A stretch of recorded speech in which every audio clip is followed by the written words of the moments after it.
Nesse vídeo você vai entender o que são as refeições livres, como elas podem ser úteis no processo de emagrecimento, então você vai entender a função dessas refeições livres. Sim, elas são importantes para a adesão do processo de emagrecimento. Você vai aprender como evitar que essas refeições anulem todos os seus esforços e você vai aprender a como fazer e planejar as suas refeições livres. Esse estudo aqui, com homens com uma média de 28 anos e aproximadamente 77 quilos, fez um experimento com duas ocasiões. Eles foram submetidos a uma situação em que eles poderiam comer livremente e a refeição era pizza, mas com uma orientação na primeira ocasião, que eles comessem até se sentirem saciados. E foi observado o tempo que eles levaram para comer, bem como a quantidade de calorias que eles ingeriram nessa refeição. Então, eles levaram aproximadamente 16 minutos para comerem e até se sentirem saciados. 33 dias depois, eles foram submetidos ao mesmo experimento, então, refeição livre com pizza, contudo, com a orientação de que eles comessem até não aguentar mais um pedaço. Uma situação muito parecida com rodízios, certo? Rodízio de pizza, rodízio de sushi. Muitas pessoas vão a esse tipo de evento e comem até não aguentar mais. Alguns homens chegaram a consumir 5.000 calorias, mas a média total comparado da segunda ocasião com a primeira foi quase de 1.700 calorias a mais que na primeira ocasião. E essa refeição livre em que eles foram submetidos e orientados a comer até não aguentarem mais, durou 53 minutos contra 16 minutos da outra ocasião.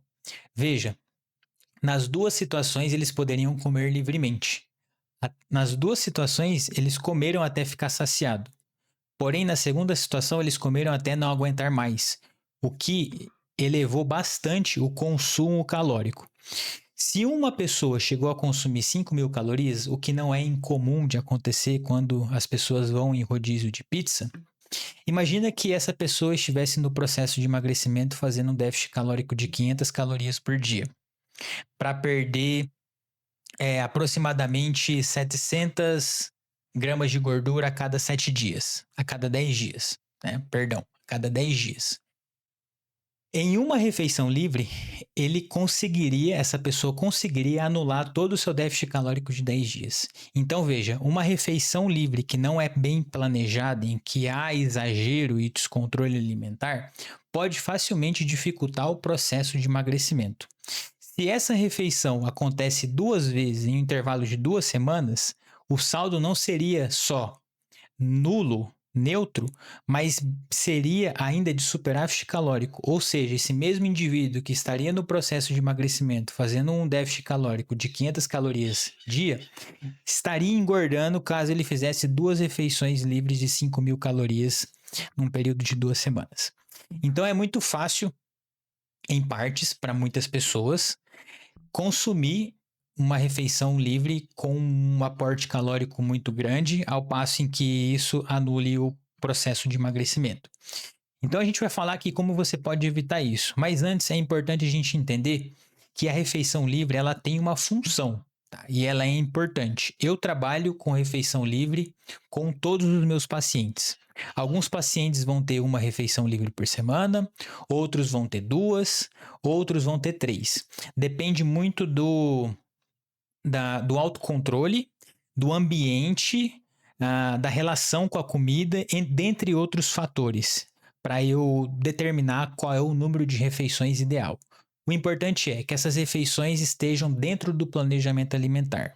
O que eu chamo não de refeição livre, mas de desvio hedônico planejado, já que ele tem uma função ali de cumprir, atender uma necessidade de prazer, muitas vezes associada a contextos sociais, certo? Mas enfim, toda dieta ela vai exigir alguma restrição. Então, por mais flexível que seja a dieta, por mais que contenha os alimentos que você gosta, em algum grau ela vai ter alguma restrição. seja de tipo de alimento, então vai ter alguns alimentos que não vão estar no seu cardápio, seja de quantidade, então você vai ter que limitar essa quantidade, seja de frequência, números de refeições fixas, por exemplo, 3, 4, 5 ou 6, então em algum grau exige alguma restrição. Para a gente atingir um objetivo de emagrecimento que está para o médio e longo prazo, então demora que isso aconteça, a gente precisa fazer uma série de escolhas repetidas em detrimento de outras. Então, muitas vezes a gente precisa adiar o prazer.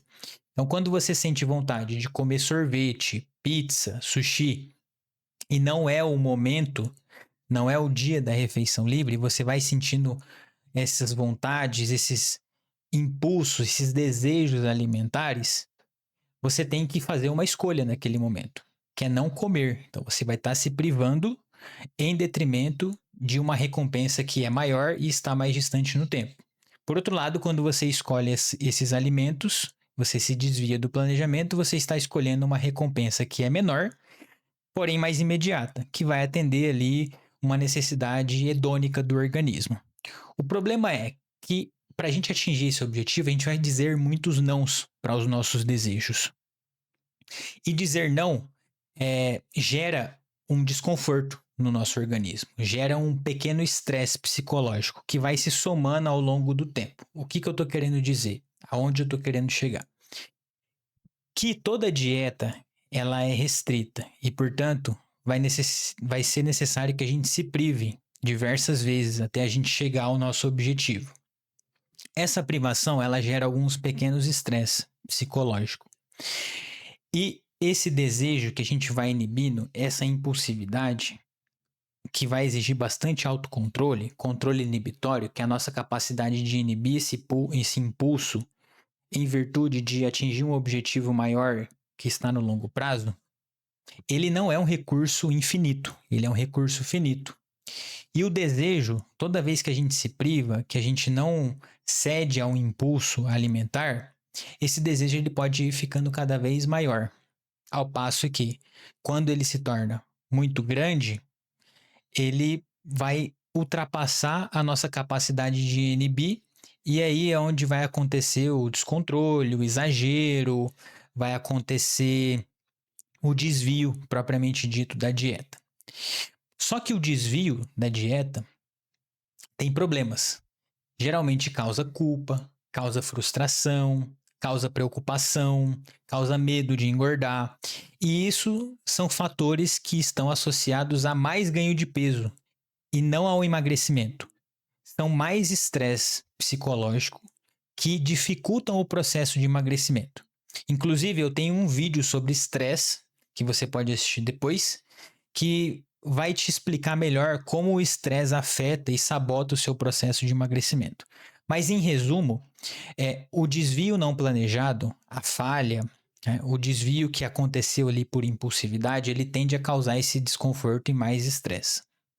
Por outro lado, um desvio planejado, que é a refeição livre, mais popularmente conhecida, ela tem um efeito oposto, já que está dentro do planejamento e tem a função de cumprir exatamente essa diminuição da percepção do estresse psicológico, ou seja, diminuir essa percepção de privação, ao passo em que você vai sentindo cada vez mais desejo toda vez que você inibe um impulso alimentar, mas quando você faz a refeição livre, esse desejo declina, ele diminui. E como ele está dentro do planejamento, você não entende como uma falha, você entende como uma ferramenta que vai aumentar a sua adesão no longo prazo. Então, essa é a função da refeição livre ou do desvio planejado, propriamente dito. Então, é importante que a gente tenha refeições livres dentro do nosso planejamento, uma vez que não é possível se manter a vida inteira em situação de restrição, de privação, com uma dieta rígida. A gente vai em algum momento ceder. E que se a gente vai ceder em algum momento, é melhor que a gente ceda de maneira planejada. E aqui vai entrar o segundo ponto, que é como você pode fazer esse planejamento, esses desvios planejados. Então, como você pode fazer uma refeição livre sem estragar os seus resultados, com o objetivo de aumentar a sua adesão à dieta para te levar ao sucesso no emagrecimento? Primeiro ponto é definir a quantidade de calorias que você vai consumir na semana para te levar a um determinado resultado de emagrecimento. Então vamos supor que você estipulou que vai perder 1 quilo de gordura por semana.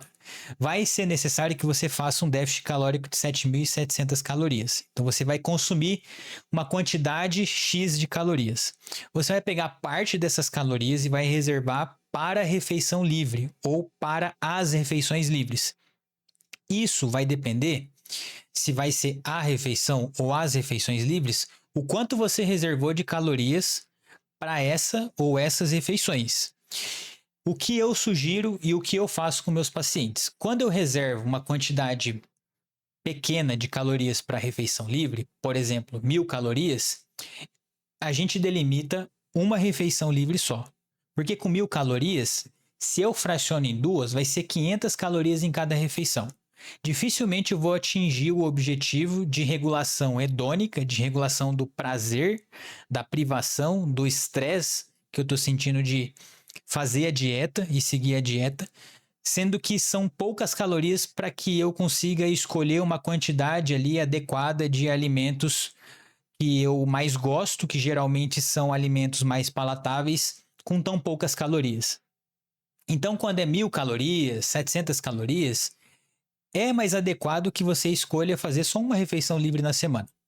Agora, se as refeições livres elas vão ter um conteúdo calórico maior, como 2.000 ou 3.000 calorias, a gente pode pensar em um fracionamento maior de 2 ou 3 refeições livres na semana. Na prática, como eu faço, geralmente a maioria dos meus pacientes, salvo alguns casos, vão ter uma quantidade de calorias variada entre 1.500 a 3.000 calorias de refeição livre por semana, o que vai variar entre 2 a 3 refeições livres por semana. Para definir a frequência das refeições livres, é adequado que você entenda algumas situações. Por exemplo, o quanto você consegue aderir a uma dieta sem desviar, sem sentir muito estresse, muito desconforto, sem ter episódios de descontrole. Então essa é uma primeira variável. Algumas pessoas vão precisar de mais refeições livres, outras vão precisar de menos refeições livres. Dito isso, quantos eventos sociais você tem na sua semana, no seu mês, que te exige se expor a ambientes que são altamente estimulantes, que tem muitos alimentos hiperpalatáveis e que você sente que é muito difícil de resistir e que seria adequado você comer pela situação, pela vontade. Então esse é um outro fator. Como está seu estresse? O nível de estresse também vai interferir. Como está o seu sono, que vai interferir no nível de vontade, de fome, de saciedade. Então, alguns fatores são importantes para você definir a frequência de refeição livre. Lembra, a refeição livre ela é uma ferramenta para aumentar a adesão ao plano alimentar e não para prejudicar o seu processo de emagrecimento. Então, algumas variáveis são importantes. Dito isso, você consegue delimitar e você pode testar. Caso você esteja caminhando sozinho, você pode testar o que funciona melhor para você. São uma, são 2 ou 3 refeições livres na semana. Você conseguiu perceber que a refeição livre ela não é o problema, mas sim uma ferramenta muito útil para ajudar na adesão à dieta? Se você sente que precisa de ajuda para estruturar a sua rotina, o seu plano alimentar, que se encaixe na sua vida, atendendo os seus gostos, as suas necessidades e que facilite a sua adesão para você conseguir atingir o objetivo de emagrecimento. Se você sente que necessita de ajuda para planejar suas refeições livres, eu deixei meu link aqui na descrição do vídeo. Clica lá e vem falar comigo.